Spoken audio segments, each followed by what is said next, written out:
रसूल हमजा तोफ दी पुस्तक मेरा दागिस्तान दा अंग है किताब।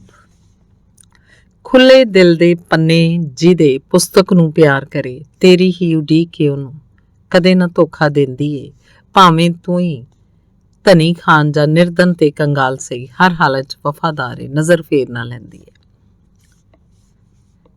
ਪੁਸਤਕ ਦੇ ਨਾਲ ਜੋੜੋ ਰਿਸ਼ਤਾ ਆਪਣੇ ਜੀਵਨ ਸੁਪਨੇ ਦਾ ਤੇ ਸਮਝ ਲਓ ਆਣ ਅਚਾਨਕ ਕਵੀ ਅੰਦਰ ਛਾ ਜਾਏਗਾ। ਜੋ ਮਨ ਵਿੱਚ ਹੈ ਕਵਿਤਾ ਵਿੱਚ ਦੱਸੋ ਮਧੁਰ ਉਹਦੀ ਮੁਸਕਾਨ ਹੈ ਹਰ ਸਵਾਲ ਦਾ ਦੇਵੀ ਉੱਤਰ ਮਨ ਚੈਨ ਆ ਜਾਏਗਾ। ਜਦੋਂ ਜਵਾਨ ਕਵੀ ਆਪਣੀਆਂ ਕਵਿਤਾਵਾਂ ਲੈ ਕੇ ਪਿਤਾ ਜੀ ਕੋਲ ਆਉਂਦੇ ਤਾਂ ਸਭ ਤੋਂ ਪਹਿਲਾਂ ਉਹਨਾਂ ਦੀ ਲਿਖਾਈ ਵੱਲ ਧਿਆਨ ਦਿੰਦੇ ਕਿਉਂਕਿ ਜਿਹੋ ਜਿਹਾ ਸਿਆੜ ਉਹੋ ਜਿਹੀ ਪੈਲੀ ਦਾ ਮਾਲਕ। ਇਸ ਤੋਂ ਬਾਅਦ ਉਹ ਗਲਤੀਆਂ ਠੀਕ ਕਰਦੇ ਵਿਰਾਮ ਚਿੰਨ੍ਹ ਲਾਉਂਦੇ ਅਫਸੋਸ ਨਾਲ ਆਪਣਾ ਸਿਰ ਹਿਲਾਉਂਦਿਆਂ ਹੋਇਆਂ ਜਿਵੇਂ ਕਹਿੰਦੇ ਸਹੀ ਢੰਗ ਨਾਲ ਲਿਖਣਾ ਸਿੱਖੋ। ਕੁਝ ਜਵਾਨ ਜਣੇ ਦੱਬੀ ਜ਼ਬਾਨ 'ਚ ਖਿਆਲ ਜ਼ਾਹਰ ਕਰਦੇ 20ਵੀਂ ਸਦੀ ਦੇ ਹੋਮਰ ਅਨਪੜ੍ਹ ਸਨ। ਮੈਨੂੰ ਤਾਂ ਇਹ ਪਤਾ ਨਹੀਂ ਸੀ। ਪਿਤਾ ਜੀ ਜਵਾਨ ਹੋਮਰ ਨੂੰ ਜਵਾਬ ਦਿੰਦੇ ਦਾਗਿਸਤਾਨ 'ਚ ਅਜੇ ਵੀ ਇਹੋ ਜਿਹੇ ਅਨੇਕ ਹੋਮਰ ਹਨ। ਕਵਿਤਾ 'ਚ ਵਿਆਕਰਨ ਦੀ ਗਲਤੀ ਤੋਂ ਵੀ ਪਿਤਾ ਜੀ ਨੂੰ ਬੜੀ ਝੁੰਝਲਾਹਟ ਹੁੰਦੀ ਸੀ। ਜਦੋਂ ਪਿਤਾ ਜੀ ਦੀ ਇੱਕ ਕਵਿਤਾ ਛਪਾਈ ਦੀਆਂ ਅਨੇਕ ਗਲਤੀਆਂ ਨਾਲ ਅਖਬਾਰ 'ਚ ਛਪੀ ਸੀ ਤਾਂ ਉਹਨਾਂ ਨੇ ਇਹ ਕਵਿਤਾ ਲਿਖੀ ਸੀ ਅੱਜ ਅਚਾਨਕ ਗੀਤ ਮੇਰੇ ਤੇ ਇੱਕ ਮੁਸੀਬਤ ਆਈ ਏ ਛਪਣ ਲਈ ਅਖਬਾਰ ਨੂੰ ਦਿੱਤਾ ਹਾਈ ਮੇਰੀ ਦੁਹਾਈ ਏ ਦਿੱਤਾ ਇੰਜ ਵਿਗਾੜੇ ਇਹਨੂੰ ਹਾਲ ਬੁਰਾ ਕਰ ਛੱਡਿਆ ਏ ਜਿੱਦਾਂ ਡੰਡਿਆਂ ਨਾਲ ਡਾਂਗਾਂ ਦੇ ਨਾਲ ਡਾਢਾ ਹੀ ਕੁੱਟ ਕੱਢਿਆ ਏ ਚੂਰ ਨਸ਼ੇ 'ਚ ਲੋਕਾਂ ਜਿੱਦਾਂ ਇਹਨੂੰ ਖੂਬ ਦਬੱਲਿਆ ਏ ਕੁਝ ਦਿਖਾਈ ਦਿੰਦਾ ਏ ਡਾਢਾ ਇਹਨੂੰ ਖੱਲਿਆ ਏ। ਜੇ ਗਲਤੀਆਂ ਹਰ ਅੰਕ ਵਿੱਚ ਇੰਝ ਹੀ ਹੁੰਦੀਆਂ ਰਹਿਣਗੀਆਂ ਕੋਹਾਂ ਦੂਰ ਫੈਲੇਗੀ ਤੇਰੀ ਸ਼ੋਹਰਤ ਵਾਹ ਓਏ ਸੂਰਮਿਆਂ ਗਲਤੀ ਤਾਂ ਹੀ ਸੁਧਰੇ ਜੇਕਰ ਕਰੀਏ ਖੁਦ ਆਲੋਚਨਾ ਛਾਪੋ ਇਹ ਆਲੋਚਨਾ ਮੇਰੀ ਹੁਣ ਵੀ ਇਹੀ ਅਰਜ਼ ਕਰਾਂ। ਮੇਰੇ ਪਿਤਾ ਜੀ ਜਿਨ੍ਹਾਂ ਨੂੰ ਜਾਣਨ ਵਾਲਾ ਹਰ ਵਿਅਕਤੀ ਸ਼ਾਇਦ ਆਪਣੇ ਹੀ ਢੰਗ ਨਾਲ ਉਹਨਾਂ ਦੀ ਕਲਪਨਾ ਕਰਦਾ ਸੀ। ਜ਼ਾਹਿਰ ਹੈ ਕਿ ਉਹ ਜ਼ਮੀਨ ਵਾਹੁੰਦੇ ਸਨ ਘਾਹ ਵੱਢਦੇ ਸਨ ਗੱਡੇ ਉੱਤੇ ਘਾਹ ਪੱਠਾ ਲੱਦਦੇ ਸਨ ਪਰ ਮੈਂ ਉਹਨਾਂ ਨੂੰ ਹੱਥ 'ਚ ਕਿਤਾਬ ਲਿਆ ਹੋਇਆ ਹੀ ਵੇਖਦਾ। ਉਹ ਕਿਤਾਬ ਨੂੰ ਇਸ ਤਰ੍ਹਾਂ ਹੱਥ 'ਚ ਫੜ ਕੇ ਰੱਖਦੇ ਸਨ ਜਿਵੇਂ ਉਹ ਹੱਥਾਂ 'ਚੋਂ ਨਿਕਲ ਕੇ ਕਿਸੇ ਵੀ ਪਲ ਉੱਡ ਸਕਦੀ ਹੈ। ਮਹਿਮਾਨਾਂ ਨੂੰ ਚਾਹੁੰਦਿਆਂ ਹੋਇਆਂ ਵੀ ਉਹ ਉਸ ਵਕਤ ਬੇਚੈਨੀ ਤੇ ਘਬਰਾਹਟ ਮਹਿਸੂਸ ਕਰਦੇ ਸਨ ਜਦੋਂ ਕੋਈ ਅਚਾਨਕ ਆ ਕੇ ਉਹਨਾਂ ਦੇ ਅਧਿਐਨ 'ਚ ਰੁਕਾਵਟ ਪਾ ਦਿੰਦਾ ਸੀ ਜਿਵੇਂ ਕੋਈ ਉਹਨਾਂ ਦੀ ਮਹੱਤਵਪੂਰਨ ਪ੍ਰਾਰਥਨਾ ਭੰਗ ਕਰ ਰਿਹਾ ਹੋਵੇ। ਪਿਤਾ ਜੀ ਜਦੋਂ ਕੁਝ ਪੜ੍ਹਦੇ ਸਨ ਤਾਂ ਮਾਂ ਜੀ ਪੋਲੇ ਪੋਲੇ ਪੈਰੀਂ ਤੁਰਦੇ ਸਨ ਮੂੰਹ ਤੇ ਲਗਾਤਾਰ ਉਂਗਲੀ ਰੱਖਦਿਆਂ ਹੋਇਆਂ ਸਭ ਨੂੰ ਚੁੱਪ ਰਹਿਣ ਦਾ ਸੰਕੇਤ ਕਰਦੇ ਸਨ ਤੇ ਸਾਨੂੰ ਫੁਸਫੁਸਾ ਕੇ ਗੱਲ ਕਰਨ ਲਈ ਮਜਬੂਰ ਕਰ ਦਿੰਦੇ ਸਨ। ਰੌਲਾ ਨਾ ਪਾਓ ਤੁਹਾਡੇ ਪਿਤਾ ਜੀ ਕੰਮ ਕਰਦੇ ਪਏ ਨੇ। ਉਹ ਠੀਕ ਹੀ ਸਮਝਦੇ ਸਨ ਲੇਖਕ ਲਈ ਕਿਤਾਬਾਂ ਪੜ੍ਹਨਾ ਇਹ ਉਹਦਾ ਕੰਮ ਹੀ ਹੈ। ਉਹ ਕਦੇ ਕਦੇ ਹਿੰਮਤ ਜੁਟਾ ਕੇ ਆਪ ਵੀ ਇਹ ਜਾਣਨ ਲਈ ਉਹਨਾਂ ਦੇ ਕਮਰੇ ਚਲੇ ਜਾਂਦੇ ਸਨ ਕਿ ਉਹਨਾਂ ਨੂੰ ਕਿਸੇ ਚੀਜ਼ ਦੀ ਲੋੜ ਤਾਂ ਨਹੀਂ ਉਹਨਾਂ ਦੀ ਦਵਾਤ ਵਿੱਚੋਂ ਸਿਆਹੀ ਤਾਂ ਖਤਮ ਨਹੀਂ ਹੋ ਰਹੀ। ਪਿਤਾ ਜੀ ਦੀ ਦਵਾਤ ਉੱਤੇ ਮਾਂ ਜੀ ਕਰੜੀ ਨਜ਼ਰ ਰੱਖਦੇ ਸਨ ਤੇ ਉਸ ਵਿੱਚ ਕਦੇ ਵੀ ਸਿਆਹੀ ਨਹੀਂ ਸੁੱਕਣ ਦਿੰਦੇ ਸਨ। ਪਿਤਾ ਜੀ ਦੇ ਜੀਵਨ 'ਚ ਜੇ ਖੁਸ਼ੀ ਦੇ 2 ਦਿਨ ਵੀ ਆਏ ਸਨ ਤਾਂ ਉਹਨਾਂ ਨੂੰ ਇਹ ਕਿਤਾਬਾਂ ਨਹੀਂ ਦਿੱਤੇ ਸਨ। ਪਿਤਾ ਜੀ ਦੇ ਜੀਵਨ 'ਚ ਜੋ ਗਮ ਦੇ 2 ਦਿਨ ਵੀ ਆਏ ਸਨ ਤਾਂ ਉਹਨਾਂ ਨੂੰ ਇਹ ਕਿਤਾਬਾਂ ਨਹੀਂ ਦਿੱਤੇ ਸਨ। ਉਹਨਾਂ ਕਿਤਾਬਾਂ ਨੇ ਜਿਨ੍ਹਾਂ ਨੂੰ ਉਹ ਪੜ੍ਹਦੇ ਸਨ ਤੇ ਜਿਨ੍ਹਾਂ ਨੂੰ ਉਹ ਲਿਖਦੇ ਸਨ। ਲੋਕ ਉਹਨਾਂ ਕੋਲੋਂ ਜੋ ਵੀ ਮੰਗਦੇ ਸਨ ਉਹਨਾਂ ਨੂੰ ਇਹ ਦੇਣ ਤੋਂ ਇਨਕਾਰ ਨਹੀਂ ਕਰ ਸਕਦੇ ਸਨ। ਕਿਸੇ ਚੀਜ਼ ਦੇ ਆਪਣੇ ਕੋਲ ਹੁੰਦਿਆਂ ਹੋਇਆਂ ਉਸ ਤੋਂ ਇਨਕਾਰ ਕਰਨ ਨੂੰ ਪਿਤਾ ਜੀ ਸਭ ਤੋਂ ਵੱਡਾ ਝੂਠ ਤੇ ਸਭ ਤੋਂ ਵੱਡਾ ਪਾਪ ਮੰਨਦੇ ਹਨ। ਜਦੋਂ ਕੋਈ ਉਹਨਾਂ ਕੋਲੋਂ ਕੋਈ ਉਹਨਾਂ ਦੀ ਪਿਆਰੀ ਪੁਸਤਕ ਮੰਗ ਲੈਂਦਾ ਸੀ ਫਿਰ ਤਾਂ ਉਹਨਾਂ ਦੀ ਹਾਲਤ ਸੱਚਮੁੱਚ ਤਰਸਯੋਗ ਹੋ ਜਾਂਦੀ ਸੀ। ਪੁਸਤਕ ਦੇ ਦਿੱਤੀ ਗਈ ਸੀ ਉਹ ਪਰਾਏ ਹੱਥਾਂ 'ਚ ਸੀ ਪਰ ਪਿਤਾ ਜੀ ਦੇ ਹੱਥ ਅਜੇ ਵੀ ਉਹਦੇ ਵੱਲ ਫੈਲੇ ਹੋਏ ਸਨ। ਜਦੋਂ ਪੁਸਤਕ ਮੰਗ ਕੇ ਲੈ ਜਾਣ ਵਾਲਾ ਵਿਅਕਤੀ ਬਹੁਤ ਦੇਰ ਤੱਕ ਉਹਨੂੰ ਵਾਪਸ ਨਹੀਂ ਕਰਦਾ ਸੀ ਤਾਂ ਪਿਤਾ ਜੀ ਉਹਨੂੰ ਲਿਖਦੇ ਸਨ ਮੈਂ ਆਪਣੇ ਉਸ ਦੋਸਤ ਲਈ ਬਹੁਤ ਉਦਾਸ ਹਾਂ ਜਿਹਨੂੰ ਤੂੰ ਪਿਛਲੀ ਵਾਰ ਆਪਣੇ ਨਾਲ ਲੈ ਗਿਆ ਸੈਂ ਭਲਾ ਤੂੰ ਉਹਨੂੰ ਮੋੜਨ ਬਾਰੇ ਨਹੀਂ ਸੋਚ ਰਿਹਾ। ਮੇਰੇ ਪਿਤਾ ਜੀ 7 ਭੈਣਾਂ ਦੇ ਇੱਕੋ ਇੱਕ ਭਰਾ ਸਨ। ਟੱਬਰ ਵਿੱਚੋਂ ਇੱਕੋ ਇੱਕ ਮਰਦ ਤੇ ਉਹ ਸਾਰੇ ਛੋਟੀ ਉਮਰ 'ਚ ਯਤੀਮ ਹੋ ਗਏ ਸਨ। ਪਿਤਾ ਜੀ ਨੇ ਆਪਣਾ ਜਨਮ ਵਾਲਾ ਪਿੰਡ ਵੀ ਛੇਤੀ ਛੱਡ ਦਿੱਤਾ ਸੀ। ਇਹਨਾਂ ਯਤੀਮਾਂ ਦੀ ਸਰਪ੍ਰਸਤੀ ਕਰਨ ਵਾਲੇ ਚਾਚੇ ਨੇ ਕਹਿ ਕੇ ਉਹਨਾਂ ਨੂੰ ਦੂਜੇ ਪਿੰਡ ਦੇ ਮਦਰਸੇ 'ਚ ਪੜ੍ਹਨ ਭੇਜ ਦਿੱਤਾ ਸੀ ਕਿ ਵੱਡੇ ਪਿੰਡ ਵਿੱਚ ਅਕਲ ਵੀ ਵੱਡੀ ਹੁੰਦੀ ਹੈ। ਉਦੋਂ ਤੋਂ ਹੀ ਪਿਤਾ ਜੀ ਮੋਢੇ ਉੱਤੇ ਖੁਰਜੀ ਰੱਖੀ ਜਾਂ ਝੋਲਾ ਲਟਕਾਈ ਇੱਕ ਪਿੰਡ ਤੋਂ ਦੂਜੇ ਪਿੰਡ ਜਾਂਦੇ ਰਹੇ। ਉਹਨਾਂ ਦੇ ਇੱਕ ਥੈਲੇ 'ਚ ਕਿਤਾਬਾਂ ਹੁੰਦੀਆਂ ਦੂਜੇ 'ਚ ਭੁੱਜਿਆ ਹੋਇਆ ਆਟਾ। ਕਹਿਣਾ ਚਾਹੀਦਾ ਹੈ ਕਿ ਉਹ ਧਨੀ ਬਣ ਕੇ ਉੱਥੋਂ ਵਾਪਸ ਆਏ। ਪਿੰਡ ਪਿੰਡ ਭਟਕਣ ਦੇ ਵਰ੍ਹਿਆਂ 'ਚ ਉਹਨਾਂ ਦਾ ਗਿਆਨ ਭੰਡਾਰ ਬਹੁਤ ਅਮੀਰ ਹੋ ਗਿਆ ਸੀ। ਪਿੰਡ ਦੀ ਪੰਚਾਇਤ ਵਿੱਚ ਉਸ ਵਕਤ ਉਹਨਾਂ ਨੂੰ ਕਿਹਾ ਗਿਆ ਕਿ ਜੇ ਤੁਸੀਂ ਆਪਣਾ ਗਿਆਨ ਤੇ ਪ੍ਰਤਿਭਾ ਨੂੰ ਕਿਸੇ ਗੱਡੇ 'ਚ ਜੋ ਦਿਓਗੇ ਤਾਂ ਬਹੁਤ ਲੰਮੀ ਯਾਤਰਾ ਕਰੋਗੇ। ਪੰਚਾਇਤ ਦੀ ਭਵਿੱਖਬਾਣੀ ਠੀਕ ਨਿਕਲੀ। ਪਿਤਾ ਜੀ ਦਾ ਨਾਮ ਪ੍ਰਸਿੱਧ ਹੋ ਗਿਆ। ਉਹਨਾਂ ਦੀਆਂ ਬਹੁਤ ਸਾਰੀਆਂ ਕਵਿਤਾਵਾਂ ਤਾਂ ਕਹਾਵਤਾਂ ਹੀ ਬਣ ਗਈਆਂ। ਪਿਤਾ ਜੀ ਨੇ ਵੱਡਿਆਂ ਤੇ ਬੱਚਿਆਂ ਲਈ ਜਿਹੜੇ ਇਸ ਦੁਨੀਆ ਵਿੱਚ ਆਉਂਦੇ ਤੇ ਇਸ ਦੁਨੀਆ ਤੋਂ ਜਾਂਦੇ ਸਨ, ਉਹਨਾਂ ਸਭ ਲਈ ਬਹੁਤ ਕੁਝ ਲਿਖਿਆ। ਉਹਨਾਂ ਨੇ ਕਵਿਤਾਵਾਂ, ਖੰਡ ਕਾਵਿ, ਨਾਟਕ, ਗਲਪ ਤੇ ਕਥਾਵਾਂ ਲਿਖੀਆਂ। ਉਹਨਾਂ ਦੀ ਲਿਖਾਈ ਸਿੱਧੀ ਤੇ ਚੰਗੀ ਸੀ। ਉਹਨਾਂ ਦੀ ਭਾਸ਼ਾ ਵੀ ਇਹੋ ਜਿਹੀ ਸੀ। ਹਮਜ਼ਾਤ ਦੀ ਚੰਗੀ ਲਿਖਾਈ ਦੇ ਕਾਰਨ ਹੀ ਉਹਨਾਂ ਦੀ ਜਵਾਨੀ ਦੇ ਦਿਨਾਂ 'ਚ ਉਹਨਾਂ ਨੂੰ ਮਹੱਤਵਪੂਰਨ ਦਸਤਾਵੇਜ਼ਾਂ, ਫੈਸਲਿਆਂ ਤੇ ਜਨਤਾ ਦੇ ਨਾਂ, ਅਪੀਲਾਂ ਦੀ ਨਕਲ ਨਾ ਕਰਨ ਦੀ ਗੁਜ਼ਾਰਿਸ਼ ਕੀਤੀ ਜਾਂਦੀ ਸੀ।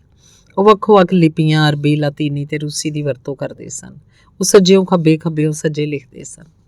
ਉਹਨਾਂ ਤੇ ਪੁੱਛਿਆ ਜਾਂਦਾ, ਖੱਬਿਓਂ ਸੱਜੇ ਕਿਉਂ ਲਿਖਦੇ ਹੋ? ਕਿਉਂਕਿ ਖੱਬੇ ਪਾਸੇ ਦਿਲ ਹੈ, ਪ੍ਰੇਰਨਾ ਹੈ। ਅਸੀਂ ਜਿਸ ਚੀਜ਼ ਨੂੰ ਵੀ ਬਹੁਤ ਜ਼ਿਆਦਾ ਪਿਆਰ ਕਰਦੇ ਹਾਂ, ਉਹਨੂੰ ਆਪਣੀ ਛਾਤੀ ਦੇ ਖੱਬੇ ਪਾਸੇ ਚਿਪਕਾ ਲੈਂਦੇ ਹਾਂ। ਸੱਜਿਓਂ ਖੱਬੇ ਕਿਉਂ ਲਿਖਦੇ ਹੋ? ਕਿਉਂਕਿ ਆਦਮੀ 'ਚ ਸੱਜੇ ਪਾਸੇ ਤਾਕਤ ਹੁੰਦੀ ਹੈ। ਸੱਜਾ ਹੱਥ ਹੈ, ਅਸੀਂ ਸੱਜੀ ਅੱਖ ਨਾਲ ਹੀ ਨਿਸ਼ਾਨਾ ਬੰਨ੍ਹਦੇ ਹਾਂ। ਜ਼ਾਹਿਰ ਹੈ ਇਹ ਸ਼ਬਦ ਮਜ਼ਾਕ ਨਾਲ ਨਹੀਂ ਕਹੇ, ਪਰ ਵਿਭਿੰਨ ਲਿਪੀਆਂ ਲਿਖਣਾ ਸਿੱਖਣਾ ਮਜ਼ਾਕ ਨਹੀਂ ਸੀ। ਹਾਂ, ਇਹ ਸਹੀ ਹੈ ਕਿ ਕਵਿਤਾਵਾਂ ਤੋਂ ਲਗਭਗ ਸਦਾ ਹੀ ਆਪਣੀ ਮਾਂ ਬੋਲੀ ਯਾਨੀ ਆਵਾਰ ਭਾਸ਼ਾ ਵਿੱਚ ਹੀ ਲਿਖਦੇ ਸਨ। ਪਿਤਾ ਜੀ ਨੇ ਕੁਝ ਕਵਿਤਾਵਾਂ ਅਰਬੀ ਵਿੱਚ ਵੀ ਰਚੀਆਂ। ਮੁੱਖ ਤੌਰ ਤੇ ਅੰਤਰੰਗ ਕਵਿਤਾਵਾਂ। ਪਰਿਵਾਰ ਦਾ ਕੋਈ ਵੀ ਜੀ ਉਹਨਾਂ ਨੂੰ ਨਹੀਂ ਪੜ੍ਹ ਸਕਦਾ, ਪਰ ਅਜਿਹੀਆਂ ਕਵਿਤਾਵਾਂ ਬਹੁਤ ਘੱਟ ਹਨ। ਹਮਜ਼ਾਤ ਦਾ ਸਿਧਾਂਤ ਰੂਪ ਵਿੱਚ ਹੀ ਇਹੋ ਜਿਹੀਆਂ ਕਵਿਤਾਵਾਂ ਦੇ ਖਿਲਾਫ ਸਨ। ਉਹ ਕਹਿੰਦੇ ਹੁੰਦੇ ਸਨ, ਕਵਿਤਾਵਾਂ ਇਹੋ ਜਿਹੀਆਂ ਨਹੀਂ ਹੋਣੀਆਂ ਚਾਹੀਦੀਆਂ ਬਈ ਮਾਂ, ਧੀ ਜਾਂ ਭੈਣ ਉਹਨਾਂ ਨੂੰ ਨਾ ਪੜ੍ਹ ਸਕੇ। ਮੈਨੂੰ ਇਹ ਫਿਲਮਾਂ ਬਿਲਕੁਲ ਪਸੰਦ ਨਹੀਂ ਜਿਨ੍ਹਾਂ ਨੂੰ 16 ਸਾਲ ਤੱਕ ਦੇ ਬੱਚਿਆਂ ਨੂੰ ਵੇਖਣ ਦੀ ਇਜਾਜ਼ਤ ਨਾ ਹੋਵੇ। ਪਿਤਾ ਜੀ ਅਕਸਰ ਅਰਬੀ ਲਿਪੀ ਦੀ ਵਰਤੋਂ ਕਰਦੇ ਸਨ। ਉਹਨਾਂ ਨੂੰ ਉਹਦੇ ਅੱਖਰ, ਉਹਨਾਂ ਦੀ ਬਣਾਵਟ ਬਹੁਤ ਪਸੰਦ ਸੀ। ਉਹਨਾਂ ਨੂੰ ਉਹਨਾਂ 'ਚ ਸੁੰਦਰਤਾ ਨਜ਼ਰ ਆਉਂਦੀ ਸੀ। ਝਰੀਟਾਂ ਵਾਲੀ ਤੇ ਭੈੜੀ ਲਿਖਾਈ ਤਾਂ ਉਹਨਾਂ ਨੂੰ ਫੁੱਟੀ ਅੱਖ ਨਹੀਂ ਸੀ ਪਾਉਂਦੀ। ਇੱਕ ਵਾਰ ਉਹਨਾਂ ਨੂੰ ਆਪਣੇ ਇੱਕ ਪੁਰਾਣੇ ਸਾਥੀ ਦਾ ਅਰਬੀ 'ਚ ਲਾਪਰਵਾਹੀ ਨਾਲ ਲਿਖਿਆ ਖੱਤ ਮਿਲਿਆ। ਉਹਨਾਂ ਨੇ ਇੱਕ ਕਵਿਤਾ 'ਚ ਉਹਦਾ ਇਸ ਤਰ੍ਹਾਂ ਮਜ਼ਾਕ ਉਡਾਇਆ, ਜਿਉਂ ਪਾਟੀ ਹੋਈ ਡਫਲੀ ਹੋਵੇ, ਇਉਂ ਤੇਰਾ ਇੱਕ ਅੱਖਰ, ਨੁਕਤਾ ਇੰਜ ਤੂੰ ਲਾਇਆ ਜਿੱਦਾਂ ਭਾਰਾ ਰੱਖਿਆ ਪੱਥਰ। ਦੂਜਾ ਅੱਖਰ ਏਦਾਂ ਲੱਗੇ ਜੋ ਟੁੱਟਾ ਭੱਜਾ ਛੱਪਰ, ਜਿਹਦੇ ਕੇਵਲ ਖੰਭੇ ਦਿਸਦੇ, ਕੱਖ ਕਾਨਾ ਟਿਕਿਆ ਉੱਪਰ। ਕਿਸੇ ਪਹਾੜ ਦੇ ਹੇਠਾਂ ਦੱਬਿਆ ਜਿਉਂ ਇਨ ਭਾਗਾ ਅੱਖਰ, ਕਿੱਦਾਂ ਤੂੰ ਦਬਾਇਆ ਇਹਨੂੰ, ਕਿੱਦਾਂ ਗਜ਼ਬੇ ਢਾਇਆ। ਚੌਥੇ ਅੱਖਰ ਦੇ ਭਰਵੱਟਿਆਂ ਤਾਈਂ ਟੋਪੀ ਖਿੱਚ ਲਿਆਇਆ, ਤੂੜਿਆ ਏਦਾਂ ਇੱਕ ਸਤਰ 'ਚ ਸਫ਼ਾ ਪੂਰੇ ਦਾ ਪੂਰਾ। ਸ਼ਾਇਦ ਕਲਮ ਦੇ ਨਾਲ ਨਹੀਂ ਲਿਖਦਾ ਕੋਈ, ਛੱਡਦਾ ਕੰਨ ਖਜੂਰਾ। ਹਰ ਅੱਖਰ ਦੇ ਰੁੱਖ ਕੇ ਝਾੜੀ ਸ਼ਾਖਾਂ ਇੱਧਰ ਉੱਧਰ ਜਾਵਣ। ਹਰ ਸਫ਼ਾ ਹੈ ਜੰਗਲ ਜਿਹਾ ਜਿੱਥੇ ਵਾਵਰੋਲੇ ਆਵਣ, ਜਿਸ ਵਿੱਚ ਚਾਰੇ ਪਾਸੇ ਚੱਲੇ ਪੂਰੇ ਜ਼ੋਰ ਕੁਹਾੜਾ। ਸਿੱਖਿਆ ਏਦਾਂ ਕਿੱਦਾਂ ਲਿਖਣਾ ਹੈ ਮੇਰੀ ਸਮਝ ਤੋਂ ਬਾਹਰ। ਇਸ ਕਵਿਤਾ ਨੂੰ ਆਪਣੀ ਕਵਿਤਾ 'ਚ ਬਹੁਤ ਸਾਰੇ ਲੋਕਾਂ ਨੂੰ ਨਾਰਾਜ਼ ਕੀਤਾ। ਕੁਝ ਇਸ ਲਈ ਨਾਰਾਜ਼ ਹੋ ਗਏ ਕਿ ਉਹਨਾਂ ਨੇ ਇਸ ਕਵਿਤਾ ਨੂੰ ਠੀਕ ਢੰਗ ਨਾਲ ਨਹੀਂ ਸਮਝਿਆ ਸੀ। ਕੁਝ ਇਸ ਕਾਰਨ ਕਿ ਉਹਨੂੰ ਬਹੁਤ ਚੰਗੀ ਤਰ੍ਹਾਂ ਸਮਝ ਗਏ। ਕੁਝ ਲੋਕਾਂ ਨੇ ਇੰਝ ਸਮਝਿਆ ਕਿ ਹਮਜ਼ਾਤ ਭੱਦੇ ਢੰਗ ਨਾਲ ਲਿਖੇ ਗਏ ਅਰਬੀ ਦੇ ਅੱਖਰਾਂ ਦਾ ਨਹੀਂ, ਸਗੋਂ ਲਿਪੀ ਦਾ ਮਜ਼ਾਕ ਉਡਾਉਂਦੇ ਸੀ। ਪਰ ਪਿਤਾ ਜੀ ਦੇ ਦਿਮਾਗ 'ਚ ਪੂਰੀ ਲਿਪੀ ਦੀ ਆਲੋਚਨਾ ਕਰਨ ਦਾ ਤਾਂ ਖਿਆਲ ਤੱਕ ਨਹੀਂ ਆਇਆ ਸੀ। ਉਹਨਾਂ ਨੇ ਤਾਂ ਉਹਨਾਂ ਨੂੰ ਚੋਭ ਮਾਰੀ ਜਿਹੜੇ ਆਪਣੀ ਲਾਪਰਵਾਹੀ ਦੇ ਕਾਰਨ ਇਸ ਲਿਪੀ ਨੂੰ ਵਿਗਾੜਦੇ ਸਨ, ਇਹਦੇ ਇਸਤੇਮਾਲ ਕਰਨਾ ਨਹੀਂ ਜਾਣਦੇ ਸਨ। ਪਿਤਾ ਜੀ ਨੇ ਕਦੀ ਕਿਸੇ ਲਿਪੀ ਦੀ ਬੁਰਾਈ ਨਹੀਂ ਕੀਤੀ। ਜਿਹੜੇ ਲੋਕ ਕਿਸੇ ਵੀ ਲਿਪੀ ਨੂੰ ਵਿਗਾੜਦੇ ਸਨ, ਉਹਨਾਂ ਨੂੰ ਤਿਰਸਕਾਰ ਦੀ ਨਜ਼ਰ ਨਾਲ ਵੇਖਦੇ ਸਨ। ਇਹ ਸਹੀ ਹੈ ਕਿ ਅਰਬਾਂ ਨੇ ਦਾਗਿਸਤਾਨ ਉੱਤੇ ਹਮਲਾ ਕੀਤਾ ਸੀ, ਪਿਤਾ ਜੀ ਕਹਿੰਦੇ ਹੁੰਦੇ ਸਨ, ਪਰ ਇਹਦੇ ਲਈ ਅਰਬੀ ਲਿਪੀ ਤੇ ਅਰਬੀ ਭਾਸ਼ਾ ਦੀਆਂ ਕਿਤਾਬਾਂ ਨੂੰ ਦੋਸ਼ੀ ਨਹੀਂ ਠਹਿਰਾਇਆ ਜਾ ਸਕਦਾ। ਦੁਪਹਿਰ ਦੀ ਰੋਟੀ ਤੋਂ ਬਾਅਦ ਪਿੰਡ ਦੇ ਲੋਕ ਸਾਡੇ ਘਰ ਦੀ ਛੱਤ ਤੇ ਜਮ੍ਹਾਂ ਹੋ ਜਾਂਦੇ ਸਨ। ਪਿਤਾ ਜੀ ਉਹਨਾਂ ਨੂੰ ਅਦਭੁਤ ਨਾਵਲੇਟ, ਕਹਾਣੀਆਂ ਤੇ ਕਵਿਤਾਵਾਂ ਪੜ੍ਹ ਕੇ ਸੁਣਾਉਂਦੇ ਸਨ। ਅਰਬੀ ਦੀਆਂ ਕਵਿਤਾਵਾਂ ਦੇ ਅਨੇਕ ਛੰਦਾਂ ਦਾ ਲੈਅਬੱਧ ਸੰਗੀਤ ਗੂੰਜਦਾ ਰਹਿੰਦਾ ਸੀ। ਪਿਤਾ ਜੀ ਰੂਸੀ ਭਾਸ਼ਾ ਨਹੀਂ ਜਾਣਦੇ ਸਨ। ਉਹਨਾਂ ਨੂੰ ਅਰਬੀ ਰੂਸ ਭਾਸ਼ਾ ਵਿੱਚ ਹੀ ਚੈਖੋਵ, ਟਾਲਸਟਾਏ ਤੇ ਰੋਮੇਰੋਲਾ ਨੂੰ ਪੜ੍ਹਨਾ ਪਿਆ। ਉਸ ਸਮੇਂ ਇਹਨਾਂ 'ਚ ਕਿਸੇ ਬਾਰੇ ਵੀ ਪਹਾੜੀ ਲੋਕ ਕੁਝ ਨਹੀਂ ਜਾਣਦੇ ਸਨ। ਦੂਸਰੇ ਲੇਖਕਾਂ ਦੇ ਮੁਕਾਬਲੇ ਪਿਤਾ ਜੀ ਨੂੰ ਚੈਖੋਵ ਜ਼ਿਆਦਾ ਪਸੰਦ ਸੀ। ਚੈਖੋਵ ਦੀ ਗਿਰਗਟ ਕਹਾਣੀ ਤਾਂ ਉਹਨਾਂ ਨੂੰ ਖਾਸ ਤੌਰ ਤੇ ਬਹੁਤ ਚੰਗੀ ਲੱਗਦੀ ਸੀ ਤੇ ਉਹਨਾਂ ਨੇ ਕਈ ਵਾਰ ਪੜ੍ਹੀ ਸੀ। ਕੁੱਲ ਮਿਲਾ ਕੇ ਅਰਬੀ ਭਾਸ਼ਾ ਦਾ ਕਾਫੀ ਚਲਨ ਸੀ। ਕੁਝ ਲੇਖਕ ਤਾਂ ਇਸ ਲਈ ਅਰਬੀ 'ਚ ਲਿਖਦੇ ਸਨ ਕਿ ਦਾਗਿਸਤਾਨ ਦੀ ਆਪਣੀ ਕੋਈ ਲਿਪੀ ਨਹੀਂ ਸੀ। ਕੁਝ ਇਸ ਲਈ ਕਿ ਉਹਨਾਂ ਨੂੰ ਦਾਗਿਸਤਾਨੀ ਭਾਸ਼ਾਵਾਂ ਦੀ ਤੁਲਨਾ 'ਚ ਅਰਬੀ ਜ਼ਿਆਦਾ ਅਮੀਰ ਤੇ ਖੂਬਸੂਰਤ ਪ੍ਰਤੀਤ ਹੁੰਦੀ ਸੀ। ਸਾਰੇ ਸਰਕਾਰੀ ਕਾਗਜ਼ਾਤ ਤੇ ਦਸਤਾਵੇਜ਼ ਅਰਬੀ 'ਚ ਲਿਖੇ ਜਾਂਦੇ ਸਨ। ਸਭ ਮਕਬਰਿਆਂ ਉੱਤੇ ਅਰਬੀ ਵਿੱਚ ਹੀ ਸਾਰੇ ਰੁਤਬੇ ਉੱਕਰੇ ਪਏ ਜਾਂਦੇ ਸਨ। ਪਿਤਾ ਜੀ ਇਹਨਾਂ ਰੁਤਬਿਆਂ ਨੂੰ ਬਹੁਤ ਚੰਗੀ ਤਰ੍ਹਾਂ ਪੜ੍ਹ ਤੇ ਸਮਝ ਸਕਦੇ ਸਨ।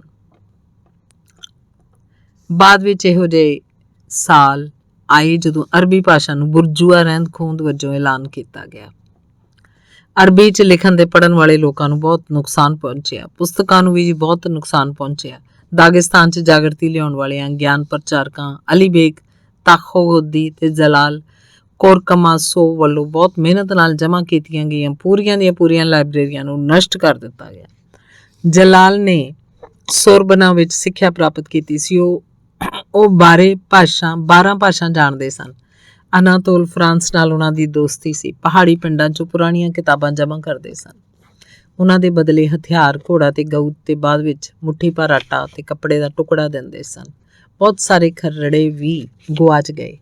ਇਹ ਜ਼ਿਆਦਾ ਨਾਕਾਬਲੇ ਮਾਫੀ ਨੁਕਸਾਨ ਸੀ ਜਿਸ ਨੂੰ ਕਦੇ ਵੀ ਪੂਰਾ ਨਹੀਂ ਸੀ ਕੀਤਾ ਜਾ ਸਕਦਾ। ਬਹੁਤ ਦੁੱਖਾਂ ਦਰਦਾਂ ਨਾਲ ਭਰੀ ਹੋਈ ਏ ਤੂੰ ਦਾਗਿਸਤਾਨ ਦੀ ਕਿਤਾਬ। ਤੈਨੂੰ ਵਿਭਿੰਨ ਲਿਖਾਈਆਂ ਵਿਭਿੰਨ ਲਿਪੀਆਂ 'ਚ ਲਿਖਿਆ ਗਿਆ। ਇਸ ਲਈ ਲਿਖਿਆ ਗਿਆ ਕਿ ਲੇਖਕ ਅਜਿਹਾ ਕੀਤੇ ਬਿਨਾਂ ਰਹਿ ਨਹੀਂ ਸਕਦੇ।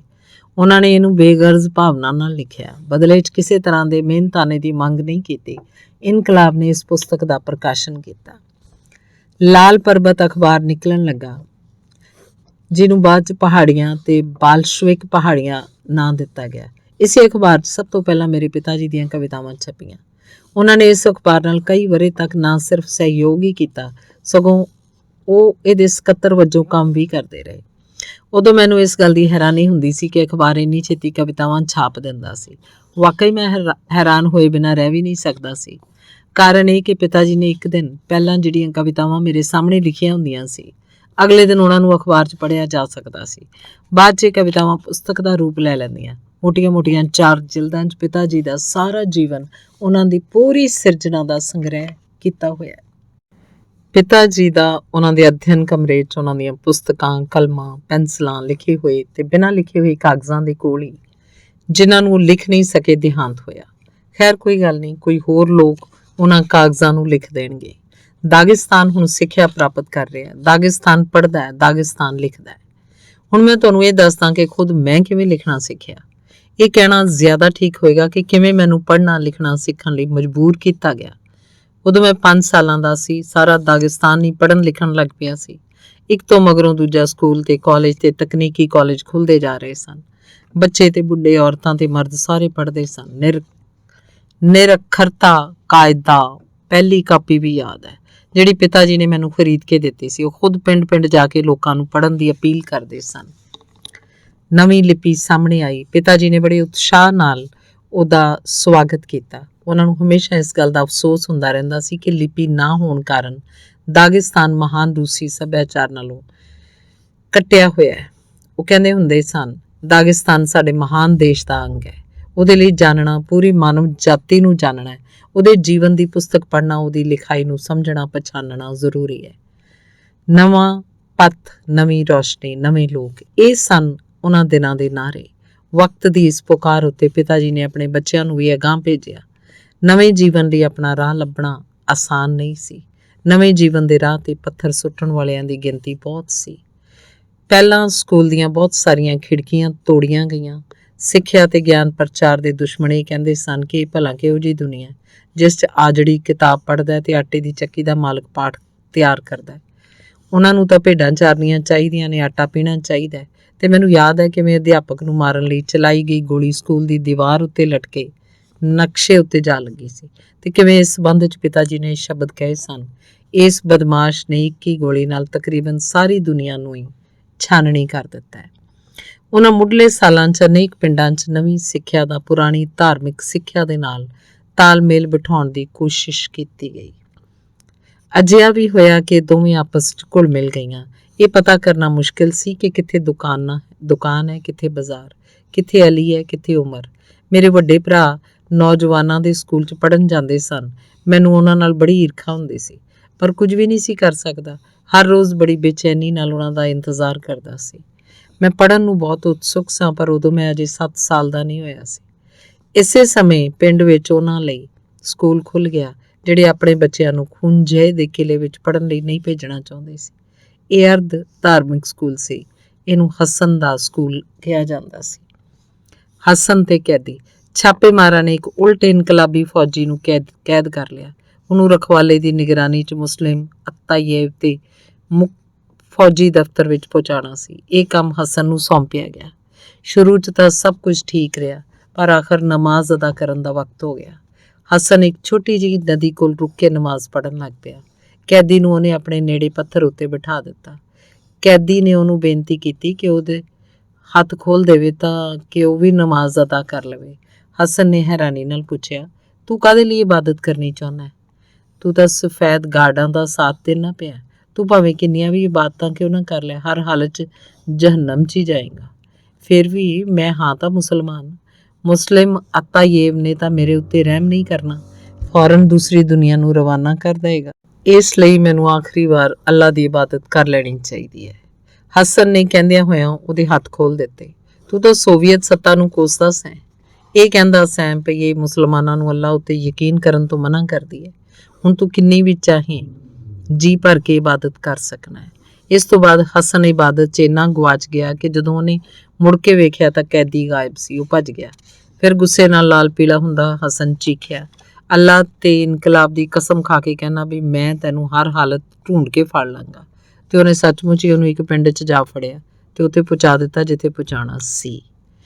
ਦੂਸਰਾ, ਇਬਾਦਤ ਤੇ ਗਾਣਾ। ਸੋਵੀਅਤ ਸੱਤਾ ਦੇ ਸ਼ੁਰੂ ਦੇ ਸਾਲਾਂ 'ਚ ਹਸਨ ਗ੍ਰਾਮ ਸੋਵੀਅਤ ਦਾ ਸਕੱਤਰ ਸੀ। ਇਹਨਾਂ ਸਾਲਾਂ ਦੇ ਦੌਰਾਨ ਗ੍ਰਾਮ ਸੋਵੀਅਤ ਦੀ ਮੋਹਰ ਪੂਰੀ ਘਸ ਗਈ ਤੇ ਇੱਕਦਮ ਸਪਾਟ ਹੋ ਗਈ ਸੀ, ਕਿਉਂਕਿ ਹਸਨ ਉਹਦੇ ਉੱਤੇ ਜ਼ਰਾ ਵੀ ਰਹਿਮ ਨਹੀਂ ਕਰਦਾ ਸੀ। ਹਰ ਤਰ੍ਹਾਂ ਦੇ ਕਾਗਜ਼ ਜਾਂ ਦਸਤਾਵੇਜ਼ ਤੇ ਮੋਹਰ ਲਾ ਦਿੰਦਾ। ਜੇ ਕੋਈ ਮੁਸ਼ਕਲ ਤੇ ਮਹੱਤਵਪੂਰਨ ਮਸਲਾ ਸਾਹਮਣੇ ਆ ਜਾਂਦਾ ਤਾਂ ਉਹ ਕਹਿੰਦਾ ਸਲਾਹ ਮਸ਼ਵਰਾ ਕਰਨਾ ਪਏਗਾ। ਪਰ ਸੰਗਵਸ ਇਹ ਵੀ ਦੱਸਦੇ ਹਾਂ ਕਿ ਉਹਨੇ ਐਤਵਾਰ ਦੀ ਥਾਂ ਸ਼ੁੱਕਰਵਾਰ ਨੂੰ ਯਾਨੀ ਰਮਜ਼ਾਨ ਦੇ ਦਿਨ ਨੂੰ ਛੁੱਟੀ ਦਾ ਦਿਨ ਬਣਾਉਣ ਦੀ ਕੋਸ਼ਿਸ਼ ਕੀਤੀ ਸੀ। ਉਹ ਸੋਵੀਅਤ ਸੱਤਾ ਦੀਆਂ ਹਦਾਇਤਾਂ ਤੇ ਫੈਸਲਿਆਂ ਦਾ ਅਣਥੱਕ ਤੌਰ ਤੇ ਲੋਕਾਂ ਵਿੱਚ ਪ੍ਰਚਾਰ ਕਰਦਾ ਸੀ। ਉਹ ਸੋਵੀਅਤ ਸੱਤਾ ਦੀਆਂ ਹਦਾਇਤਾਂ ਤੇ ਫੈਸਲਿਆਂ ਦਾ ਅਣਥੱਕ ਤੌਰ ਤੇ ਲੋਕਾਂ ਵਿੱਚ ਪ੍ਰਚਾਰ ਕਰਦਾ ਸੀ, ਉਹਨਾਂ ਨੂੰ ਸਮਝਾਉਂਦਾ ਸੀ ਤੇ ਅਮਲੀ ਸ਼ਕਲ ਦਿੰਦਾ ਸੀ। ਇਹਦੇ ਨਾਲ ਹੀ ਉਹਨੇ ਉਸ ਮਸਜਿਦ ਦੀ ਮੁਰੰਮਤ ਵੀ ਕਰਵਾਈ ਜਿਹੜੀ ਘਰੇਲੂ ਜੰਗ ਦੇ ਦਿਨਾਂ 'ਚ ਟੁੱਟ ਭੱਜ ਗਈ ਸੀ। ਮਸਜਿਦ ਦੀ ਮੁਰੰਮਤ ਹੋ ਜਾਣ ਤੇ ਉਹਦੇ ਸਮਾਰੋਹੀ ਉਦਘਾਟਨ ਦਾ ਦਿਨ ਨਿਯਤ ਕੀਤਾ ਗਿਆ।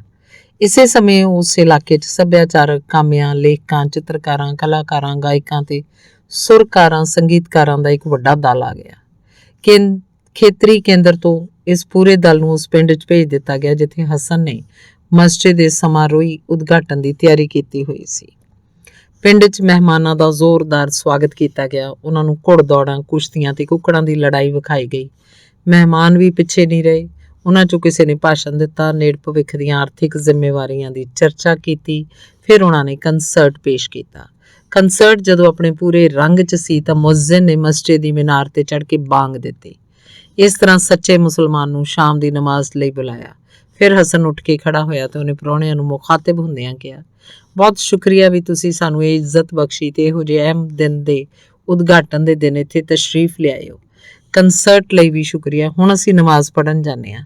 ਤੁਸੀਂ ਚਾਹੋ ਤਾਂ ਕੰਸਰਟ ਜਾਰੀ ਰੱਖ ਸਕਦੇ ਹੋ, ਚਾਹੋ ਤਾਂ ਸਾਡੇ ਮੁੜਨ ਤੱਕ ਇੰਤਜ਼ਾਰ ਕਰ ਸਕਦੇ ਹੋ, ਚਾਹੋ ਤਾਂ ਸਾਡੇ ਨਾਲ ਚੱਲ ਸਕਦੇ ਹੋ। ਪਿੰਡ ਦੇ ਕੁਝ ਲੋਕ ਮਸਜਿਦ 'ਚ ਚਲੇ ਗਏ, ਕੁਝ ਮਹਿਮਾਨਾਂ ਦੇ ਗਾਣੇ ਸੁਣਨ ਲਈ ਰੁਕੇ ਰਹੇ, ਕੁਝ ਦੁਚਿੱਤੀ 'ਚ ਪਏ ਖਲੋਤੇ ਰਹਿ ਗਏ।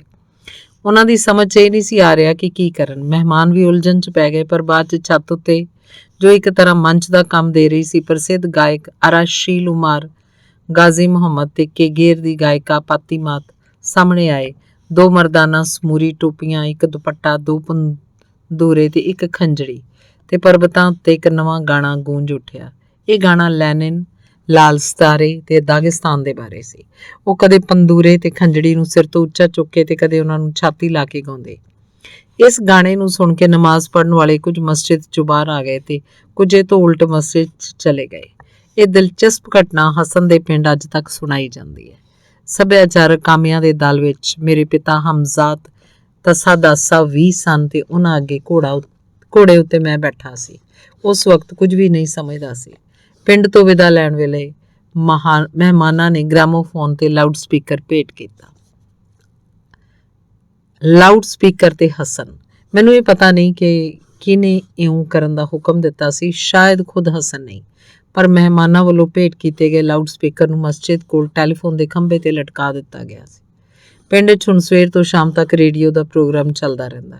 ਇਹ ਨੇੜੇ ਤੇੜੇ ਦੇ ਪਹਾੜਾਂ ਉੱਤੇ ਕਦੇ ਤਾਂ ਪਾਇਨੀਅਰਾਂ ਦੇ ਬਿਗਲਾਂ ਦੀ ਆਵਾਜ਼, ਕਦੇ ਕੋਈ ਗਾਣਾ, ਕਦੇ ਸੰਗੀਤ ਗੁੰਜਾਉਂਦਾ ਰਹਿੰਦਾ ਤੇ ਕੋਈ ਵਾਰਤਾ ਸੁਣਾਉਂਦਾ ਰਹਿੰਦਾ, ਕਦੇ ਸਿਰਫ ਖੜ-ਖੜ ਗੜ-ਗੜ ਕਰਦਾ ਰਹਿੰਦਾ।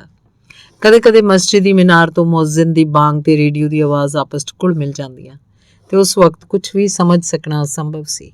ਇੱਕ ਦਿਨ ਕੀ ਹੋਇਆ ਕਿ ਮੁਅੱਜ਼ਿਨ ਦੇ ਬਾਂਗ ਦੇਣ ਲਈ ਮੀਨਾਰ ਉੱਤੇ ਜਾਣ ਤੋਂ ਕੁਝ ਹੀ ਪਹਿਲਾਂ ਲਾਊਡ ਸਪੀਕਰ ਖਾਮੋਸ਼ ਹੋ ਗਿਆ। ਕਿਸੇ ਨੇ ਚਲਾਕੀ ਨਾਲ ਖੰਭੇ ਤੋਂ ਤਾਰ ਕੱਟ ਦਿੱਤੀ। ਧਰਮ ਈਮਾਨ ਨੂੰ ਮੰਨਣ ਵਾਲੇ ਮੁਸਲਮਾਨਾਂ ਦੀ ਨਮਾਜ਼ ਅਦਾ ਕਰ ਲੈਣ ਤੋਂ ਫੌਰਨ ਬਾਅਦ ਹਸਨ ਨੇ ਖੰਭੇ ਤੇ ਚੜ੍ਹ ਕੇ ਤਾਰ ਜੋੜ ਦਿੱਤੀ ਤੇ ਲਾਊਡ ਸਪੀਕਰ ਮੁੜ ਕੰਮ ਕਰਨ ਲੱਗ ਪਿਆ। ਅਗਲੇ ਦਿਨ ਵੀ ਨਮਾਜ਼ ਤੋਂ ਪਹਿਲਾਂ ਲਾਊਡ ਸਪੀਕਰ ਚੁੱਪ ਹੋ ਗਿਆ। ਨਮਾਜ਼ ਖਤਮ ਹੋ ਜਾਣ ਤੋਂ ਬਾਅਦ ਹਸਨ ਨੂੰ ਫੇਰ ਖੰਭੇ ਤੇ ਚੜ੍ਹਨਾ ਪਿਆ। ਇਹ ਕਿੱਸਾ ਕਈ ਦਿਨ ਚੱਲਦਾ ਰਿਹਾ। ਸਾਰੇ ਹੈਰਾਨ ਸੀ ਕਿ ਹਸਨ ਇਸ ਮਾਮਲੇ ਵੱਲ ਧਿਆਨ ਕਿਉਂ ਨਹੀਂ ਦਿੰਦਾ ਤੇ ਭੰਨ ਤੋੜ ਦੀ ਇਹੋ ਜਿਹੀ ਹਰਕਤ ਕਰਨ ਵਾਲਿਆਂ ਦਾ ਪਤਾ ਕਿਉਂ ਨਹੀਂ ਲਾਉਂਦਾ। ਜਦੋਂ ਇਹ ਪਤਾ ਲੱਗਾ ਕਿ ਖੁਦ ਹਸਨ ਹੀ ਰੇਡੀਓ ਨੂੰ ਹਰ ਰੋਜ਼ ਖਰਾਬ ਕਰ ਦਿੰਦਾ ਸੀ ਤਾਂ ਪਿੰਡ ਦੇ ਸਾਰੇ ਲੋਕਾਂ ਦੀ ਹੈਰਾਨੀ ਦੀ ਕੋਈ ਹੱਦ ਨਾ ਰਹੀ। ਹਸਨ ਦੇ ਮਨ 'ਚ ਦੋ ਸ਼ਕਤੀਆਂ, ਇਬਾਦਤ ਤੇ ਗਾਣੇ, ਵਿਚਕਾਰ ਸੰਘਰਸ਼ ਹੁੰਦਾ ਰਹਿੰਦਾ ਸੀ। ਉਹ ਇਹਨਾਂ ਦੋਹਾਂ 'ਚ ਸਮਝੌਤਾ ਕਰਾਉਣ ਦੀ ਕੋਸ਼ਿਸ਼ ਕਰਦਾ ਸੀ। ਉਹ ਨਵੇਂ ਜੋੜਿਆਂ ਦਾ ਮਸਜਿਦ ਵਿੱਚ ਵਿਆਹ ਕਰਾਉਂਦਾ ਸੀ ਤੇ ਇਸ ਤੋਂ ਬਾਅਦ ਉਹਨਾਂ ਨੂੰ ਗ੍ਰਾਮ ਸੋਵੀਅਤ ਵਿੱਚ ਰਜਿਸਟਰੀ ਕਰਵਾਉਣ ਲਈ ਲੈ ਜਾਂਦਾ ਸੀ। ਕੁਦਰਤ ਦਾ ਅਧਿਐਨ ਕਰਨ ਦਾ ਵੀ ਉਹਦਾ ਆਪਣਾ ਹੀ ਤਰੀਕਾ ਸੀ। ਉਹ ਖਲੋ ਕੇ ਕਿਸੇ ਤਾਰੇ ਜਾਂ ਚੱਟਾਨ ਨੂੰ ਵੇਖਦਾ ਰਹਿੰਦਾ। ਘੰਟੇ ਬੀਤ ਜਾਂਦੇ ਪਰ ਹਸਨ ਉੱਥੇ ਹੀ ਖਲੋਤਾ ਰਹਿੰਦਾ। ਜੇ ਉਹਨੇ ਕਿਸੇ ਕੰਮ ਕਾਜ ਲਈ ਕਿਤੇ ਜਾਣਾ ਹੁੰਦਾ ਤਾਂ ਆਪਣੀ ਬੀਵੀ ਜਾਂ ਕਦੇ ਸਾਨੂੰ ਛੋਹਰਾਂ ਨੂੰ ਉੱਥੇ ਖਲੋਤਿਆਂ ਹੀ ਕਹਿ ਦਿੰਦਾ। ਸਕੂਲ 'ਚ ਉਹ ਸਾਨੂੰ ਨਛੱਤਰਾਂ ਦੀ ਗਤੀ ਦੇ ਨਿਯਮ ਸਮਝਾਉਂਦਾ ਸੀ। ਉਹ ਸਾਨੂੰ ਭੂਚਾਲਾਂ, ਚੰਨ ਤੇ ਸੂਰਜ ਗ੍ਰਹਿਣ, ਜਵਾਰ ਤੇ ਭਾਟਿਆਂ ਦੇ ਬਾਰੇ ਬਹੁਤ ਕੁਝ ਦੱਸਦਾ। ਇਹ ਸਭ ਕੁਝ ਉਹ ਜਾਣੋ ਦਿਲਚਸਪ ਪਰ ਕੁਝ ਅਜੀਬ ਢੰਗ ਨਾਲ ਦੱਸਦਾ ਕਿ ਹੁਣ ਉਹਦੀਆਂ ਗੱਲਾਂ ਵਿੱਚੋਂ ਮੇਰੇ ਦਿਮਾਗ 'ਚ ਕੁਝ ਵੀ ਬਾਕੀ ਨਹੀਂ। ਉਹਦੀ ਸਿੱਖਿਆ ਦੇਣ ਦੀ ਤਰਤੀਬ 'ਚ ਸਭ ਕੁਝ ਅਰਬੀ, ਰੂਸੀ, ਲਾਤੀਨੀ ਰਲ ਗੱਡ ਹੋ ਗਿਆ ਸੀ। ਇਹ ਪਲਾਈਵੁੱਡ ਦੇ ਬਹੁਤ ਵੱਡੇ ਟੁਕੜੇ ਤੇ ਅਰਬੀ 'ਚ ਅੱਖਰ ਲਿਖਦਾ ਤੇ ਕਹਿੰਦਾ, ਇਹਨਾਂ ਅੱਖਰਾਂ ਨੂੰ ਲਿਖਣਾ ਸਿੱਖੋ। ਤੇਰੇ ਪਿਤਾ ਜੀ ਜ਼ਿੰਦਗੀ ਭਰ ਇਹਨਾਂ ਅੱਖਰਾਂ ਨੂੰ ਲਿਖਦੇ ਤੇ ਪੜ੍ਹਦੇ ਰਹੇ। ਇਸ ਤੋਂ ਬਾਅਦ ਉਹ ਰੂਸੀ ਭਾਸ਼ਾ ਦੇ ਇੰਨੇ ਹੀ ਵੱਡੇ-ਵੱਡੇ ਅੱਖਰ ਲਿਖਦਾ ਤੇ ਕਹਿੰਦਾ, ਇਹਨਾਂ ਨੂੰ ਸਿੱਖੋ। ਤੇਰਾ ਪਿਤਾ ਜੀ ਨੇ ਇਸ ਉਮਰ ਵਿੱਚ ਜਦੋਂ ਐਨਕ ਲਾਈ ਜਾਂਦੀ ਹੈ ਇਹਨਾਂ ਅੱਖਰਾਂ ਨੂੰ ਲਿਖਣਾ ਸਿੱਖ ਲਿਆ ਸੀ। ਇਹ ਤੇਰੇ ਕੰਮ ਆਉਣਗੇ। ਕਦੇ-ਕਦੇ ਇਹ ਸਾਨੂੰ ਯਾਦ ਕਰਨ ਦਾ ਕੰਮ ਦੇ ਕੇ ਖੁਦ ਨਮਾਜ਼ ਪੜ੍ਹਨ ਚਲਾ ਜਾਂਦਾ। ਜਦੋਂ ਸਾਨੂੰ ਅਰਬੀ ਲਿਪੀ ਸਿਖਾਉਂਦਾ ਤਾਂ ਉਹਦੇ ਹੱਥ 'ਚ ਡੰਡਾ ਹੁੰਦਾ ਤੇ ਗਲਤੀਆਂ ਜਾਂ ਲਾਪਰਵਾਹੀਆਂ ਲਈ ਉਹਦੇ ਲਈ ਸਾਡੀ ਕੁਟਾਈ ਹੁੰਦੀ ਸੀ। ਤੇ ਜਦੋਂ ਰੂਸੀ ਵਰਨਮਾਲਾ ਸਿਖਾਉਣ ਦਾ ਵਕਤ ਆਇਆ ਤਾਂ ਉਹ ਆਪਣੇ ਹੱਥ ਵਿੱਚ ਲਕੀਰਾਂ ਖਿੱਚਣ ਵਾਲਾ ਰੂਲ ਲੈ ਲੈਂਦਾ। ਇਸ ਤਰ੍ਹਾਂ ਕਦੇ ਤਾਂ ਡੰਡੇ ਤੇ ਕਦੇ ਰੂਲ ਨਾਲ ਸਾਡੀ ਕੁਟਾਈ ਹੁੰਦੀ। ਮੇਰੀ ਕੁਟਾਈ ਹੋਣ ਦਾ ਕਾਰਨ ਇਹ ਸੀ ਕਿ ਸਾਡਾ ਘਰ ਮਸਜਿਦ ਦੇ ਬਿਲਕੁਲ ਨੇੜੇ ਸੀ। ਇਹਨਾਂ ਦੋਹਾਂ ਵਿਚਕਾਰ ਇੱਕ ਕਦਮ ਤੋਂ ਜ਼ਿਆਦਾ ਫਾਸਲਾ ਨਹੀਂ ਸੀ। ਮੈਨੂੰ ਇੱਕ ਛੱਤ ਤੋਂ ਦੂਜੀ ਉੱਤੇ ਛਾਲ ਮਾਰਨ ਦੀ ਆਦਤ ਪੈ ਗਈ। ਇਹਦੇ ਕਾਰਨ ਹਸਨ ਨੇ ਮੇਰੀ ਚੰਗੀ ਤਰ੍ਹਾਂ ਕੁਟਾਈ ਕੀਤੀ। ਇਸ ਤੋਂ ਬਾਅਦ ਮਸਜਿਦ ਬੰਦ ਕਰਕੇ ਉੱਥੇ ਇੱਕ ਤਰ੍ਹਾਂ ਦਾ ਗ੍ਰਾਮ ਕਲੱਬ ਬਣਾ ਦਿੱਤਾ ਗਿਆ। ਮੈਂ ਪਹਿਲਾਂ ਵਾਂਗ ਹੀ ਆਪਣੀਆਂ ਛਾਲਾਂ ਮਾਰਨੀਆਂ ਜਾਰੀ ਰੱਖੀਆਂ। ਹਸਨ ਨੇ ਇਹਦੇ ਲਈ ਫਿਰ ਮੈਨੂੰ ਸਜ਼ਾ ਦਿੱਤੀ। ਪਿਤਾ ਜੀ ਨੇ ਹਸਨ ਦਾ ਪੱਖ ਲਿਆ ਤੇ ਮੈਨੂੰ ਕਿਹਾ, ਤੂੰ ਟਿੱਡਾ ਤਾਂ ਨਹੀਂ ਵੀ ਟੱਪਦਾ ਕੁੱਦਦਾ ਰਹੇ, ਧਰਤੀ ਤੇ ਤੁਰਨਾ ਸਿੱਖ। ਕੁਝ ਸਮੇਂ ਬਾਅਦ ਮੇਰੀ ਉਮਰ 7 ਸਾਲ ਦੀ ਹੋ ਗਈ ਤੇ ਮੇਰਾ ਟੱਪਣਾ ਕੁੱਦਣਾ, ਮੇਰੀਆਂ ਛਾਲਾਂ ਆਪਣੇ ਆਪ ਹੀ ਬੰਦ ਹੋ ਗਈਆਂ। ਮੈਂ ਖੁੰਝੇ ਕਿਲੇ ਦੇ ਸਕੂਲ 'ਚ ਪੜ੍ਹਨੇ ਪੈ ਗਿਆ। ਹਸਨ ਦੇ ਸਕੂਲ ਦੀ ਪੜ੍ਹਾਈ ਕੋਈ ਵੀ ਖਤਮ ਨਹੀਂ ਕਰ ਸਕਿਆ। ਉਹਨੂੰ ਬੰਦ ਕਰ ਦਿੱਤਾ ਗਿਆ।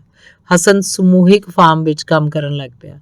ਉਹਨੂੰ ਸਰਬ ਸੰਘ ਖੇਤੀ ਪ੍ਰਦਰਸ਼ਨੀ 'ਚ ਭੇਜਿਆ ਗਿਆ। ਉੱਥੋਂ ਤਮਗਾ ਲੈ ਕੇ ਮੁੜਿਆ ਤੇ ਦੋ ਹੋਰ ਤਮਗੇ ਉਹਨੂੰ ਮੋਰਚੇ ਤੇ ਮਿਲੇ।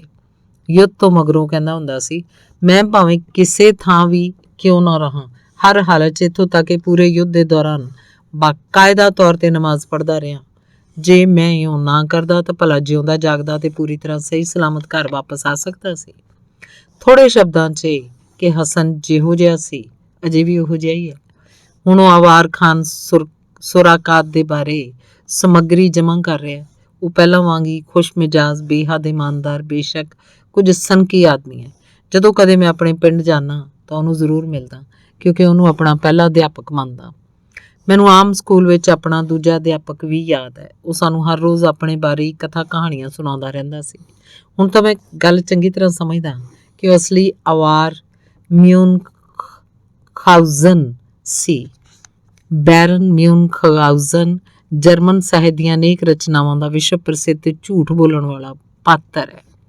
ਉਹ ਆਪਣਾ ਹਰ ਪਾਠ ਇਹਨਾਂ ਆਮ ਸ਼ਬਦਾਂ ਨਾਲ ਸ਼ੁਰੂ ਕਰਦਾ ਸੀ, ਤਾਂ ਬੱਚਿਓ ਤੁਹਾਨੂੰ ਆਪਣੇ ਜੀਵਨ ਦੀ ਘਟਨਾ ਸੁਣਾਵਾਂ? ਸੁਣਾਓ। ਅਸੀਂ ਸਾਰੇ ਮਿਲ ਕੇ ਚੀਖਦੇ। ਇੱਕ ਵਾਰ ਮੈਂ ਆਵਾਰ ਕਾਇਸੂ ਦੇ ਉੱਤੇ ਰੱਸਿਆਂ ਦੇ ਬਣੇ ਰਾਹ ਉੱਤੇ ਦੀ ਜਾ ਰਿਹਾ ਸੀ। ਸਾਹਮਣਿਓਂ ਇੱਕ ਦਿਓ ਕਾਇਆ ਵਾਲਾ ਰਿੱਛ ਆ ਰਿਹਾ ਸੀ। ਸਾਡੇ ਵੱਲ ਲਈ ਵੱਖ-ਵੱਖ ਦਿਸ਼ਾਵਾਂ ਵੱਲ ਜਾਣਾ ਕਿਸੇ ਤਰ੍ਹਾਂ ਵੀ ਸੰਭਵ ਨਹੀਂ ਸੀ। ਰਿੱਛ ਵੀ ਪਿਛਾਂਹ ਨਹੀਂ ਸੀ ਹਟਣਾ ਚਾਹੁੰਦਾ ਤੇ ਮੈਂ ਵੀ। ਰੱਸਿਆਂ ਦੇ ਬਣੇ ਰਾਹ ਦੇ ਵਿਚਕਾਰ ਅਸੀਂ ਗੁੱਥਮ ਗੁੱਥਾ ਹੋ ਗਏ। ਇਹ ਰਿੱਛ ਉਹਨਾਂ ਸਾਰੇ ਰਿੱਛਾਂ ਨਾਲੋਂ ਕਿਤੇ ਜ਼ਿਆਦਾ ਤਾਕਤਵਰ ਸੀ ਜਿਨ੍ਹਾਂ ਨਾਲ ਮੇਰਾ ਪਹਿਲਾਂ ਵਾਹ ਪਿਆ ਸੀ। ਫਿਰ ਮੈਂ ਵੀ ਬੜੀ ਫੁਰਤੀ ਵਿਖਾਈ, ਉਹਨੂੰ ਇਆਲ ਤੋਂ ਫੜ ਕੇ ਨਦੀ 'ਚ ਸੁੱਟਤਾ। ਅਸੀਂ ਮੂੰਹ ਖੋਲੀ ਆਪਣੇ ਅਧਿਆਪਕ ਦੀਆਂ ਗੱਲਾਂ ਸੁਣਦੇ ਹੁੰਦੇ ਸੀ। ਪਿਛਲੇ ਹਫ਼ਤੇ ਮੈਂ ਆਪਣੇ ਖੇਤ 'ਚ ਜਾ ਕੇ ਬੜੇ ਆਰਾਮ ਨਾਲ ਹਲ ਵਾਹੁਣ ਲੱਗ ਪਿਆ। ਮੇਰੇ ਢੱਗੇ ਚੰਗੇ ਤਕੜੇ ਨੇ, ਪਰ ਉਹ ਅਚਾਨਕ ਰੁਕ ਗਏ ਤੇ ਉਹਨਾਂ ਨੇ ਹਲ ਗਾਂਹ ਖਿੱਚਣਾ ਬੰਦ ਕਰਤਾ। ਤਾਂ ਕੀ ਗੱਲ ਹੋ ਗਈ? ਮੈਂ ਗੌਰ ਨਾਲ ਵੇਖਿਆ। ਪਤਾ ਲੱਗਾ ਬਾਂਹ ਜਿੰਨੇ ਮੋਟੇ 9 ਸੱਪ ਮੇਰੇ ਹਲ ਨਾਲ ਚੰਬੜੇ ਹੋਏ ਨੇ। ਉਹਨਾਂ ਵਿੱਚੋਂ 2 ਮੇਰੇ ਹੱਥਾਂ ਵੱਲ ਸਰਕ ਰਹੇ ਸਨ। ਆਪਣੇ ਹੋਸ਼ ਹਵਾਸ ਟਿਕਾਣੇ ਰੱਖਦਿਆਂ ਮੈਂ ਪਿਸਤੌਲ ਕੱਢੀ ਤੇ ਸਾਰੇ ਦੇ ਸਾਰੇ ਸੱਪਾਂ ਨੂੰ ਗੋਲੀਆਂ ਨਾਲ ਉਡਾ ਦਿੱਤਾ। ਇੰਨਾ ਲਹੂ ਵਗਿਆ ਵੀ ਪੂਰਾ ਖੇਤ ਸਿੰਜਿਆ ਗਿਆ। ਮੈਂ ਆਰਾਮ ਨਾਲ ਹਲ ਵਾਹ ਕੇ ਘਰ ਚਲਾ ਗਿਆ। ਕਦੇ ਕਦੇ ਚਿੰਤਾ ਜ਼ਰੂਰ ਹੋ ਜਾਂਦੀ ਹੈ ਵੀ ਖੇਤ 'ਚ ਅਨਾਜ ਦੀ ਥਾਂ ਸੱਪ ਹੀ ਨਾ ਉਗਾਉਣ। ਤੁਹਾਨੂੰ ਇਹ ਦੱਸਾਂ ਵੀ ਮੈਂ ਆਪਣੀ ਬੀਵੀ ਨੂੰ ਕਿਵੇਂ ਭਜਾ ਕੇ ਲਿਆਇਆ ਸੀ। ਉਨੀ ਦਿਨੀ ਮੈਂ ਤਸੂਨਤੀ ਦੇ ਜੰਗਲਾਂ 'ਚ ਡਾਕੂਆਂ ਨੂੰ ਫੜਦਾ ਹੁੰਦਾ ਸੀ। ਇੱਕ ਦਿਨ ਮੈਂ ਸਭ ਤੋਂ ਜ਼ਿਆਦਾ ਖਤਰਨਾਕ ਡਾਕੂ ਦੇ ਘਰ ਪਹੁੰਚਿਆ। ਉਹ ਆਪ ਤਾਂ ਭੱਜਣ 'ਚ ਕਾਮਯਾਬ ਹੋ ਗਿਆ, ਪਰ ਆਪਣੀ ਚਾਂਦੀ ਵਰਗੀ ਛੋਟੀ ਧੀ ਪਿੱਛੇ ਘਰ ਵਿੱਚ ਹੀ ਛੱਡ ਗਿਆ। ਸਾਡੀਆਂ ਦੋਹਾਂ ਦੀਆਂ ਅੱਖਾਂ ਚਾਰ ਹੋਈਆਂ। ਸਾਨੂੰ ਫੌਰਨ ਇੱਕ ਦੂਜੇ ਨਾਲ ਮੁਹੱਬਤ ਹੋ ਗਈ। ਮੈਂ ਉਹਨੂੰ ਗੋਦੀ ਚੁੱਕ ਕੇ ਘੋੜੇ ਦੀ ਜ਼ੀਨ 'ਤੇ ਬਿਠਾਇਆ ਤੇ ਸਰਪਟ ਘੋੜਾ ਦੌੜਾ ਲਿਆ। ਅਚਾਨਕ ਮੈਂ ਕੀ ਵੇਖਿਆ ਵੀ ਬਹੁਤ ਹੀ ਖਤਰਨਾਕ 40 ਡਾਕੂ ਮੇਰਾ ਪਿੱਛਾ ਕਰਦੇ ਪਏ ਨੇ। ਉਹਨਾਂ 'ਚੋਂ ਹਰ ਇੱਕ ਨੇ ਦੰਦਾਂ 'ਚ ਖੰਜਰ ਦਬਾਇਆ ਹੋਇਆ ਸੀ। ਹਰ ਇੱਕ ਦੇ ਇੱਕ ਹੱਥ 'ਚ ਤਲਵਾਰ ਤੇ ਦੂਜੇ 'ਚ ਪਿਸਤੌਲ ਸੀ। ਮੈਂ ਮੁੜ ਕੇ ਵੇਖਿਆ ਤੇ ਬੜੇ ਪੱਕੇ ਨਿਸ਼ਾਨੇ ਬੰਨ੍ਹ ਕੇ ਗੋਲੀਆਂ ਮਾਰੀਆਂ। ਸਾਰਿਆਂ ਨੂੰ ਦੂਜੀ ਦੁਨੀਆ 'ਚ ਪਹੁੰਚਾ ਦਿੱਤਾ। ਇਹ ਕਿੱਸਾ ਤਾਂ ਦਾਗਿਸਤਾਨ 'ਚ ਹਰ ਕੋਈ ਜਾਣਦਾ ਹੈ। ਇੱਕ ਦਿਨ ਪਾਠ ਪੜ੍ਹਨ ਦੇ ਵਕਤ ਮੈਂ ਡੈਸਕ ਉੱਤੇ ਆਪਣੇ ਨਾਲ ਬਹਿੰਦੇ ਬਸ਼ੀਰ ਨਾਲ ਗੱਲਾਂ ਕਰਦਾ ਪਿਆ ਸੀ। ਅਧਿਆਪਕ ਨੇ ਮੈਨੂੰ ਆਪਣੇ ਕੋਲ ਬੁਲਾ ਕੇ ਬੜੀ ਸਖਤੀ ਨਾਲ ਪੁੱਛਿਆ, ਤੁਸੀਂ ਪੜ੍ਹਾਈ ਦੇ ਵੇਲੇ ਗੱਲਾਂ ਕਿਉਂ ਮਾਰੀ ਜਾਂਦੇ ਹੋ? ਬਸ਼ੀਰ ਨਾਲ ਤੂੰ ਘੰਟੇ ਤੋਂ ਕੀ ਬਕ-ਬਕ ਕਰਨਾ ਪਿਆ? ਸਾਡੀ ਬਹਿਸ ਹੁੰਦੀ ਪਈ ਹੈ। ਬਸ਼ੀਰ ਆਖਦਾ ਪਿਆ ਸੀ ਵੀ ਉਸ ਦਿਨ ਖੇਤ ਵਿੱਚ ਹਲ ਵਾਹੁੰਦਿਆਂ ਤੁਸੀਂ 8 ਸੱਪ ਮਾਰੇ ਸੀ, ਪਰ ਮੈਂ ਆਖਦਾ ਪਿਆ ਸੀ 18। ਤੂੰ ਬਸ਼ੀਰ ਨੂੰ ਕਹਿ ਦੇ ਉਹਦੀ ਨਹੀਂ, ਤੇਰੀ ਗੱਲ ਠੀਕ ਹੈ। ਉਸ ਦਿਨ ਤੋਂ ਮਗਰੋਂ ਮੇਰੇ ਮਾਤਾ ਪਿਤਾ ਹਮੇਸ਼ਾ ਹੀ ਇਸ ਗੱਲੋਂ ਹੈਰਾਨ ਹੁੰਦੇ ਸੀ ਕਿ ਮੈਂ ਕੁਝ ਵੀ ਪੜ੍ਹੇ ਲਿਖੇ ਬਿਨਾਂ ਸਕੂਲ 'ਚ ਚੰਗੇ ਨੰਬਰ ਕਿਵੇਂ ਲੈ ਲੈਂਦਾ। ਬੜਾ ਦਿਆਲੂ ਵਿਅਕਤੀ ਸੀ ਉਹ। ਹਰ ਇੱਕ ਹੀ ਥਾਂ ਤੇ ਜ਼ਿਆਦਾ ਚਿਰ ਟਿਕ ਕੇ ਨਹੀਂ ਰਹਿੰਦਾ ਸੀ। ਉਹਨੂੰ ਬਹੁਤ ਦੂਰ ਦੂਰ ਦੇ ਸੁੰਨਸਾਨ ਪਿੰਡਾਂ 'ਚ ਭੇਜਿਆ ਜਾਂਦਾ ਸੀ, ਕਦੇ ਸੀਲੂਕ, ਕਦੇ ਅਰਦੇ ਰੀਖ ਵਿੱਚ, ਪਰ ਉੱਥੇ ਵੀ ਉਹ ਕੁਝ ਜ਼ਿਆਦਾ ਸਮੇਂ ਤੱਕ ਨਹੀਂ ਰੁਕਦਾ ਸੀ। ਕੁਝ ਹੀ ਸਮਾਂ ਪਹਿਲਾਂ ਉਹ ਲੇਖਕ ਸੰਘ ਦੇ ਦਫ਼ਤਰ 'ਚ ਮੇਰੇ ਕੋਲ ਆਇਆ ਤੇ ਬੋਲਿਆ ਕਿ ਮੈਂ ਉਹਨੂੰ ਕੋਈ ਕੰਮ ਦੇ ਦਿਆਂ। ਤੁਸੀਂ ਕੀ ਕੰਮ ਕਰਨਾ ਚਾਹੋਗੇ? ਮੈਂ ਜੰਗ ਬਾਰੇ ਯਾਦਾਂ ਲਿਖ ਸਕਣਾ। ਗੱਲ ਇਹ ਹੈ ਵੀ ਸਾਰੇ ਮਾਰਸ਼ਲ ਮੇਰੇ ਦੋਸਤ ਸਨ। ਉਹਨਾਂ 'ਚੋਂ ਕੁਝ ਨੂੰ ਤਾਂ ਮੈਂ ਮੌਤ ਦੇ ਮੂੰਹ ਬਚਾਇਆ। ਮੇਰੇ ਕਈ ਅਧਿਆਪਕ ਰਹੇ, ਪਹਿਲਾ, ਦੂਸਰਾ, ਤੀਸਰਾ, ਪਰ ਆਪਣੀ ਅਸਲੀ ਪਹਿਲੀ ਅਧਿਆਪਕ ਮੈਂ ਦਿਆਲੂ ਰੂਸੀ ਅਧਿਆਪਕ ਵੇਰਾ ਵਸੀਲੀਏਵਨਾ ਨੂੰ ਹੀ ਮੰਨਦਾ। ਉਹਨਾਂ ਨੇ ਮੈਨੂੰ ਰੂਸੀ ਭਾਸ਼ਾ ਦੇ ਸੋਝ ਤੇ ਰੂਸੀ ਸਾਹਿਤ ਦੀ ਮਹਾਨਤਾ ਤੋਂ ਜਾਣੂ ਕਰਾਇਆ। ਅਖੀਰਲਾ ਅੰਗ ਹੈ ਅਵਾਰ ਅਧਿਆਪਕ, ਸਿਖਲਾਈ ਕਾਲਜ ਦੇ ਪ੍ਰੋਫੈਸਰ ਤੇ ਮਾਸਕੋ ਦੇ ਸਾਹਿਤ ਸੰਸਥਾਨ ਦੇ ਪ੍ਰੋਫੈਸਰ ਸਾਹਿਬਾਨ ਮਨਸੂਰ ਹੈਦਰ ਬੇਕੋਵ ਤੇ ਪੇਸਪੇਲੋਵ, ਮੁਹੰਮਦ ਹੈਦਰੋਵ ਤੇ ਗਾਲੀਦ ਸਕੀ ਸ਼ਾਮਿਨਾਗੋ, ਰਾਦਤ ਸੀਗ, ਅਸਮੂਸ ਫੋਗਤਬੋਂਦੀ, ਰੇਫੋਫੋਰਮਾਤਸਕੀ, ਵਸੀਲੀ ਸੇਮੀਯੋਨੋਵਿਚ, ਸਿਦੋਰੀਨ। ਬੇਸ਼ੱਕ ਇਹ ਸਹੀ ਹੈ ਕਿ ਇਮਤਿਹਾਨਾਂ ਵੇਲੇ ਮੈਂ ਆਪਣੇ ਸਵਾਲਾਂ ਦੇ ਚੰਗੀ ਤਰ੍ਹਾਂ ਜਵਾਬ ਨਹੀਂ ਦਿੱਤੇ, ਕਿਉਂਕਿ ਉਦੋਂ ਰੂਸੀ ਭਾਸ਼ਾ ਵੀ ਚੰਗੀ ਤਰ੍ਹਾਂ ਨਹੀਂ ਜਾਣਦਾ ਸੀ, ਪਰ ਮੈਨੂੰ ਲੱਗਿਆ ਕਿ ਮੇਰੇ ਇਮਤਿਹਾਨ ਅਜੇ ਤੱਕ ਖਤਮ ਨਹੀਂ ਹੋਏ। ਕਦੇ ਕਦੇ ਮੈਨੂੰ ਲੱਗਦਾ ਜਿਵੇਂ ਕਿ ਮੈਂ ਆਪਣੇ ਲਈ ਅਜੇ ਵੀ ਔਖੇ ਇਮਤਿਹਾਨ ਦੇ ਰਿਹਾ, ਉਹਨਾਂ 'ਚ ਅਸਫਲ ਹੋ ਰਿਹਾ ਤੇ ਮੁੜ ਪਹਿਲੇ ਵਰ੍ਹੇ ਦਾ ਹੀ ਵਿਦਿਆਰਥੀ ਬਣਿਆ ਹੋਇਆ। ਅਸਲ ਵਿੱਚ ਤਾਂ ਜਦੋਂ ਕਦੇ ਮੇਰੀ ਕੋਈ ਨਵੀਂ ਪੁਸਤਕ ਨਿਕਲਦੀ ਹੈ ਤਾਂ ਮੈਂ ਕਾਮਨਾ ਕਰਦਾ ਰਹਿਣਾ ਕਿ ਸ਼ਾਇਦ ਇਹ ਮੇਰੇ ਅਧਿਆਪਕਾਂ ਦੇ ਹੱਥਾਂ 'ਚ ਪਹੁੰਚ ਜਾਏ, ਉਹ ਉਹਨੂੰ ਪੜ੍ਹਨ। ਉਸ ਸਮੇਂ ਮੈਂ ਭਾਸ਼ਾ ਵਿਗਿਆਨ ਜਾਂ ਪ੍ਰਾਚੀਨ ਯੂਨਾਨੀ ਸਾਹਿਤ ਦੇ ਇਮਤਿਹਾਨਾਂ ਦੀ ਤੁਲਨਾ 'ਚ ਆਪਣੇ ਦਿਲ 'ਚ ਕਿਤੇ ਜ਼ਿਆਦਾ ਘਬਰਾਹਟ ਮਹਿਸੂਸ ਕਰਦਾ। ਹੋ ਸਕਦਾ ਮੇਰੇ ਅਧਿਆਪਕਾਂ ਵਿੱਚੋਂ ਕਿਸੇ ਨੂੰ ਕੋਈ ਉਹ ਪੁਸਤਕ ਪਸੰਦ ਨਾ ਆਏ, ਉਹਨੂੰ ਅੰਤ ਤੱਕ ਪੜ੍ਹੇ ਬਿਨਾਂ ਹੀ ਉਹ ਪਾਸੇ ਰੱਖ ਦੇਣ ਤੇ ਕਹਿਣ ਰਸੂਲ ਨੇ ਚੰਗੀ ਕਿਤਾਬ ਨਹੀਂ ਲਿਖੀ, ਲੱਗਦਾ ਜਲਦਬਾਜ਼ੀ ਕੀਤੀ ਹੈ। ਇਹੀ ਤਾਂ ਮੇਰਾ ਸਭ ਤੋਂ ਮੁਸ਼ਕਿਲ ਇਮਤਿਹਾਨ ਹੈ। ਦਾਗਿਸਤਾਨ, ਤੇਰੇ ਵੀ ਭਿੰਨ ਭਿੰਨ ਅਧਿਆਪਕ ਸਨ। ਤੇਰੇ ਵੀ ਹਸਨ ਤੇ ਮਿਊਨਖ ਗਾਉਜ਼ਨ ਸਨ। ਉਹਨਾਂ 'ਚ ਕੁਝ ਤਾਂ ਉਸ ਵਿੱਚ ਵਿਸ਼ਵਾਸ ਨਹੀਂ ਰੱਖਦੇ ਸਨ ਜਿਹਦੀ ਸਿੱਖਿਆ ਦਿੰਦੇ ਸਨ, ਕੁਝ ਧੋਖਾ ਦਿੰਦੇ ਸਨ, ਕੁਝ ਰਾਹੋਂ ਭਟਕ ਜਾਂਦੇ ਸਨ, ਪਰ ਬਾਅਦ ਵਿੱਚ ਇੱਕ ਮਹਾਨ ਤੇ ਇਨਸਾਫ ਪਸੰਦ, ਸਾਹਸੀ ਤੇ ਦਿਆਲੂ ਅਧਿਆਪਕ ਆਇਆ। ਇਹ ਅਧਿਆਪਕ ਸੀ ਰੂਸ, ਸੋਵੀਅਤ ਸੰਘ, ਅਕਤੂਸਰ ਸਮਾਜਵਾਦੀ ਇਨਕਲਾਬ, ਨਵੀਂ ਜ਼ਿੰਦਗੀ, ਨਵਾਂ ਸਕੂਲ, ਨਵੀਂ ਕਿਤਾਬ। ਪਹਿਲਾਂ ਤਾਂ ਪੂਰੇ ਪਿੰਡ 'ਚ ਇੱਕ ਮੁੱਲਾ ਹੀ ਖੱਤ ਜਾਂ ਕਿਤਾਬ ਪੜ੍ਹ ਸਕਦਾ ਸੀ। ਹੁਣ ਮੁੱਲਾ ਨੂੰ ਛੱਡ ਕੇ ਬਾਕੀ ਸਾਰੇ ਕਿਤਾਬਾਂ ਪੜ੍ਹਦੇ ਹਨ। ਛੋਟੀ ਜਾਤੀ ਦੀ ਕਿਸਮਤ ਵੱਡੀ ਨਿਕਲੀ। ਦਾਗਿਸਤਾਨ ਦੇ ਬਾਰੇ ਅਜੇ ਵੀ ਕਿਤਾਬ ਲਿਖੀ ਜਾ ਰਹੀ ਹੈ। ਉਹਦਾ ਨਾਂ ਤਾਂ ਅੰਤ ਹੋਇਆ, ਨਾ ਹੀ ਕਦੇ ਹੋਏਗਾ। ਜੇ ਇਸ ਸੁਨਹਿਰੀ ਤੇ ਕਦੇ ਨਾ ਮਿਟਣ ਵਾਲੀ ਕਿਤਾਬ 'ਚ ਮੇਰਾ ਲਿਖਿਆ ਹੋਇਆ ਇੱਕ ਪੰਨਾ ਵੀ ਹੋਏਗਾ ਤਾਂ ਮੈਂ ਆਪਣੇ ਆਪ ਨੂੰ ਖੁਸ਼ਕਿਸਮਤ ਮੰਨਾਂਗਾ। ਮੈਂ ਆਪਣਾ ਗੀਤ ਗਾ ਰਿਹਾ ਤੇ ਇਹਨੂੰ ਸਵੀਕਾਰ ਕਰ ਦਾਗਿਸਤਾਨ। ਮਿਲਿਆ ਮੈਨੂੰ ਲੋਕਾਂ ਕੋਲੋਂ ਜੋ ਕੁਝ ਦਾਗਿਸਤਾਨ, ਉਹਦੇ ਉੱਤੇ ਤੇਰਾ ਵੀ ਇਹ ਬਣਦਾ ਹੱਕ ਬਰਾਬਰ। ਤਮਗੇ ਸਭ ਖਿਤਾਬ ਆਪਣੇ ਜੋ ਵੀ ਕਦੇ ਮਿਲੇ ਨੇ, ਮੀਤ ਸਜਾਵਾਂ ਤੇਰੇ ਉੱਤੇ ਚਮਕਣ ਸਭ ਸਿਖਰ।